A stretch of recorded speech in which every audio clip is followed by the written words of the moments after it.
வியாபாரிகளுக்கு ஜிஎஸ்டியில் இமெயிலால் ஏற்படும் அவலங்கள். இது பார்த்திங்கன்னா, கடந்த வாரம் என்கிட்ட வந்து ஒரு 65 வயசு முதியவர் வந்தார்.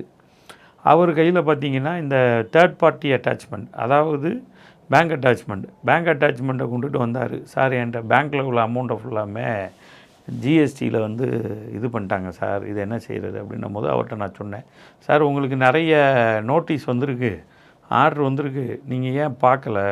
என்ன இல்லை, எனக்கு எந்த இதுவுமே தபாலில் எதுலேயுமே வரலையே, என்கிட்ட யாருமே இன்டிமேஷன் பண்ணலையே, எனக்கு திடீர்னு வந்து என் பேங்க்கில் எனக்கு ஆத்திர அவசரத்துக்கு பேங்க்கில் நான் ரூபா கூட என்னால் எடுக்க முடியலை, கிட்டத்தட்ட ஒரு 6 லட்ச ரூபா கிட்ட இருந்துச்சு, வியாபாரத்துக்காண்டி வச்சுருந்தேன், இப்போ என்னால் எடுக்க முடியலன்னு ரொம்ப ஃபீல் பண்ணார்.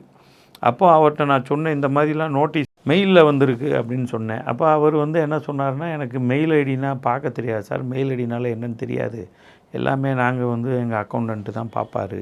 அப்போ அவர்கிட்ட கேட்டபோது சொன்னார், சார் நிறைய வந்திருக்கு அப்படின்னாரு.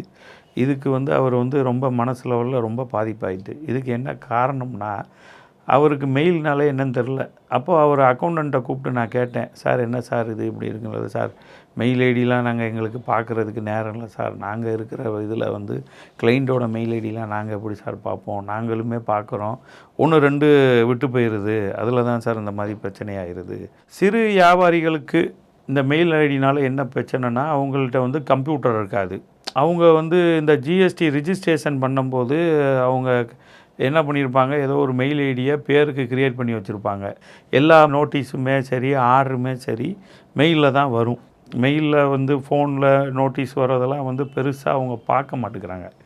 அப்புறம் பெரிய வியாபாரிகளுக்கும் இதே பிரச்சனை தான் வருது. அவங்களும் பார்த்திங்கன்னா நோட்டீஸு, ரிப்ளே இது எல்லாமே வந்து மெயிலில் தான் வருது, அவங்களும் பார்க்கல. ஒரு 4-5 பேர்கிட்ட விசாரிக்கும் போது என்னன்னா, என்கிட்ட வர கிளைண்ட்டு ஃபுல்லாமே நான் விசாரிக்கும் போது என்ன சொல்கிறாங்கன்னா, சார் மெயிலை திறந்தா 1500 5000 மெயில் வருது, லோனு கேட்டு வருது, வேறு ப்ரமோஷன் வருது, ஃபேம் மெயில் வருது சார், எங்களுக்கு எந்த மெயிலை பார்க்கணுன்னே தெரியல, எல்லாமே பார்த்திங்கன்னா தேவையில்லாத மெயில் மாதிரி தான் தெரியுது அப்படின்ட்டு பெரிய வியாபாரிகள் சொல்கிறாங்க. இதுக்கு என்ன தீர்வுனா, கடந்த பிப்ரவரி மாதம் ஹைகோர்ட்டில் வந்து ஒரு கேஸ் ஒன்று வந்துச்சு. அதில் வந்து என்ன சொல்லியிருக்காங்கன்னா, நோட்டீஸ் அண்ட் ரிப்ளே இது வந்து அண்டர் செக்ஷன் ஜிஎஸ்டி 169 படி வந்து ஒரு 4 முறையில் வந்து நமக்கு வந்து தெரிவிக்கலாம். நோட்டீஸு, ஆர்டர் இதில் வந்து பெஸ்ட்டு இது என்னென்னா போஸ்டல். இப்போ இந்த போஸ்டல் மூலயமா நமக்கு வந்து இந்த மாதிரி நோட்டீஸு, இந்த ஆர்டரு இதெல்லாம் வந்துச்சுன்னா நம்ம வியாபாரிகளுக்கு பெஸ்ட்டாக இருக்கும்.